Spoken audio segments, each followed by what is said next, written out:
Manfredo Tafuri, nacido en 1935 y fallecido en 1994, fue un teórico, historiador y crítico de la arquitectura italiano. Estudió arquitectura en la Escuela Superior de Arquitectura de Roma, hoy incorporada en la Universidad de La Sapienza. Siendo estudiante ahí, se opuso a las ideas de docentes como Enrico Del Debbio o Saverio Muratori, defendiendo que era necesario que los planes de estudio le dieran una mayor importancia al planeamiento urbanístico y a la historia de la arquitectura.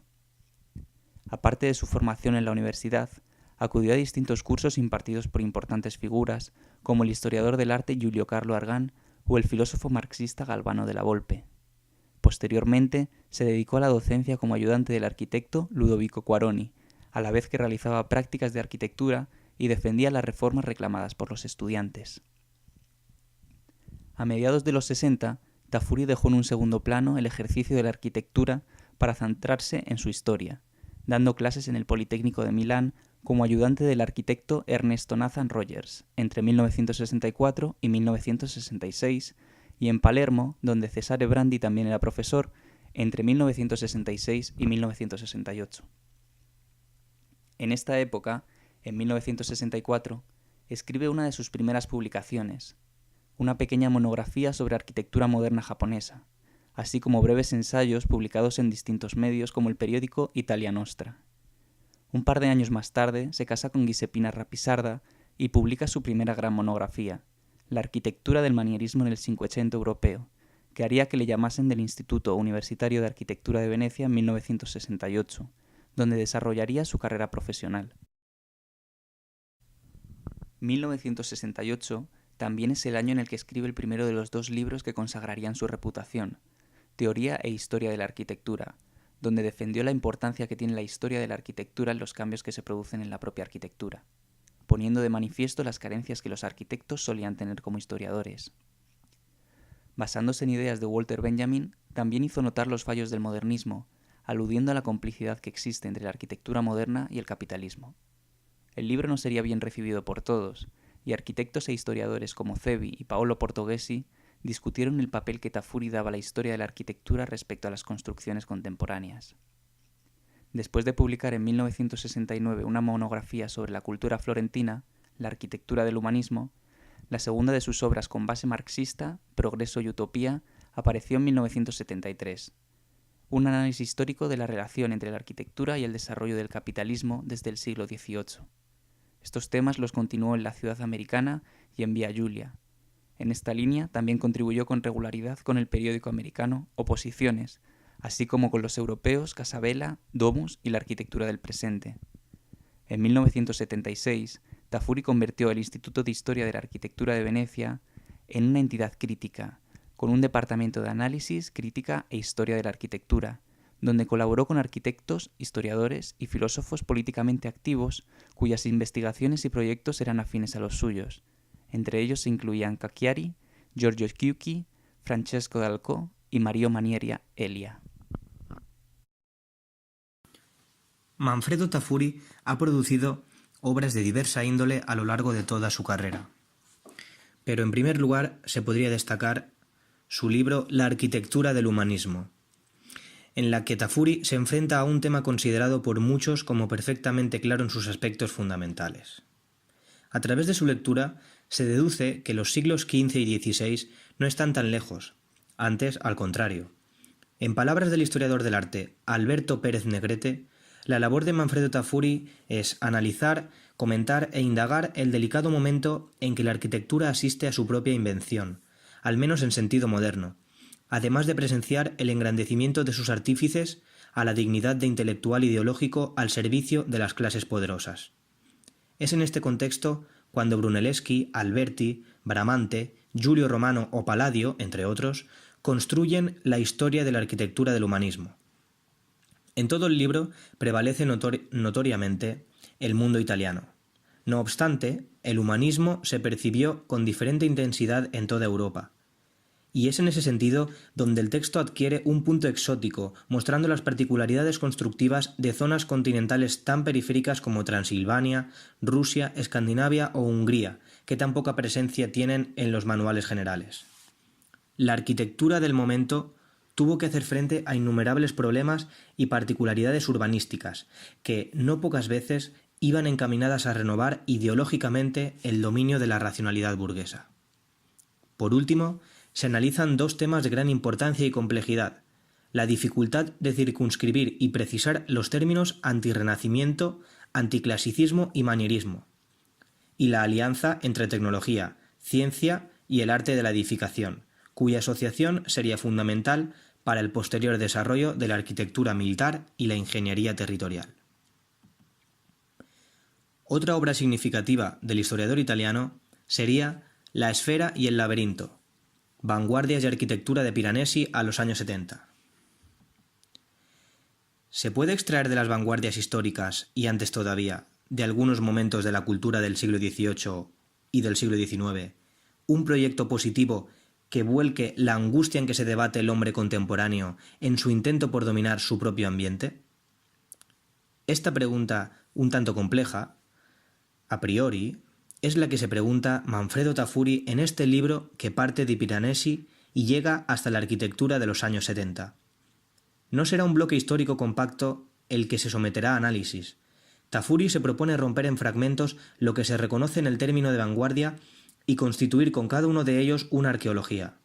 Ya a mitad del siglo XVIII, el lenguaje de Piranesi se articula en modos que, instaurando la ética de la transgresión, anticipan lo que será el proyecto de la vanguardia. Detrás de la destrucción de los valores antiguos y de la iconoclastia futurista y dadaísta, el autor detecta una tensión hacia modos de existencia en los que el hombre-cosa pueda dominar su propia alineación y su propio ambiente. Análogos impulsos hacia la reorganización del ambiente humano se pueden identificar en el teatro expresionista o biomecánico, en las marionetas y en las pantomimas de Schemmler, en el experimentalismo de El Lissitzky o de Laszlo Moholy-Nagy. Pero el análisis emprendido en el texto no se detiene en los años 20. La investigación va hacia la identificación de la vanguardia en los múltiples vestidos con que ésta se presenta. En el núcleo central del libro, por ello, se confrontan entre sí los tres máximos sistemas: la Unión Soviética al inicio del primer plan quinquenal, la metrópoli norteamericana en vísperas del New Deal y la Socialpolitik de la Alemania de Weimar. Así pues, llegados a este punto, se considera importante mencionar su obra Arquitectura contemporánea. Según la visión de una de las críticas de arquitectura más prestigiosa a nivel nacional, es decir, María Teresa Muñoz Jiménez, nos señala que no son precisamente los edificios el objeto principal de análisis en la obra. El libro nada tiene que ver con una historia de la arquitectura al uso, sino que lo que ofrece es un conjunto de historias que, como señalan los propios autores, se desdoblan y se multiplican, e incluyen el conjunto de estructuras que forman, sin arquitectura, el ambiente humano. El foco, por tanto, se pone en examinar las historias de los intelectuales que trataron de dominar tales estructuras y que crearon políticas y métodos, mientras las historias de los nuevos lenguajes se consideran únicamente como intentos de delimitar el área de su propia intervención, una vez abandonada la esperanza de lograr palabras absolutas y definitivas. Por tanto, ante la constatación de la pérdida de la condición comunicativa de los objetos y del peso que asume en la época contemporánea la organización de la esfera productiva y la explotación del espacio urbano, los propios edificios son tratados por Tafuri y Dalcó no como algo sustantivo, sino como productos dependientes de las estructuras intelectuales y urbanas que les sustentan. Producción y metrópoli serán entonces las coordenadas sobre las que medir las cualidades formales de las producciones de la arquitectura.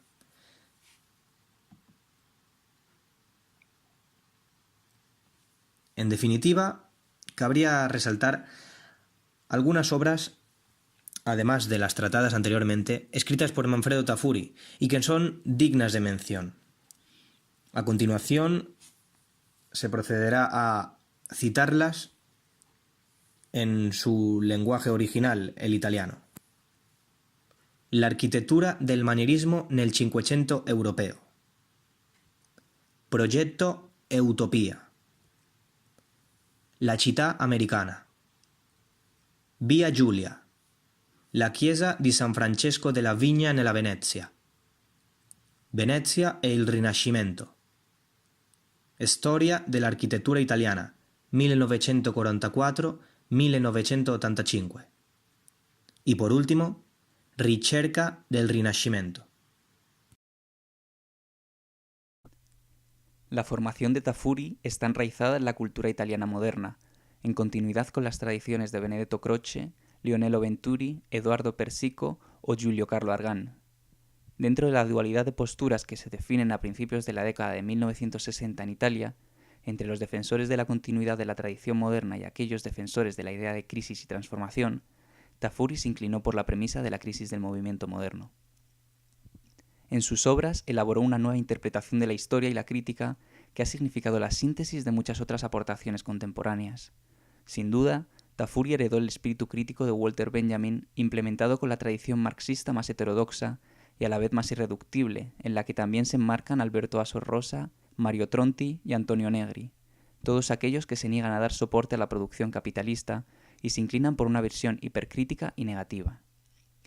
Su utilización de una dialéctica de lo negativo está basada en autores como Nietzsche y Heidegger, y sus cautelas metodológicas siguen la estela de historiadores como Carlo Ginzburg. Por otra parte, Tafuri sintonizó con la postura crítica de Michel Foucault, entre otros muchos conceptos, con su formulación de la historia como genealogía que identifica múltiples inicios, en contraposición a la quimera de un origen mítico que intenta explicarlo todo. Tafuri llevó hasta su extremo más radical, profundo y combativo la voluntad de insertar la arquitectura en una historia de la cultura, la premisa de que la ciudad es la base que justifica la existencia y la finalidad de toda obra, y la certeza de que la historia es siempre la referencia básica de toda crítica. Tanto en el joven Tafuri como en el maduro, se produjo siempre esta superposición del trabajo del crítico y del historiador. Todas sus interpretaciones muestran no solo el fracaso de las utopías, sino que son especialmente duras tanto con las corrientes abstractas como con las diversas manifestaciones del realismo, que siempre considera una estrategia del poder para la alienación de las clases más modestas. Por otra parte, Tafuri fue ampliando sus trabajos sobre historia de la arquitectura, centrados especialmente en el periodo que va del 480 al neoclasicismo y dedicándose casi exclusivamente a ello en la última etapa de su vida.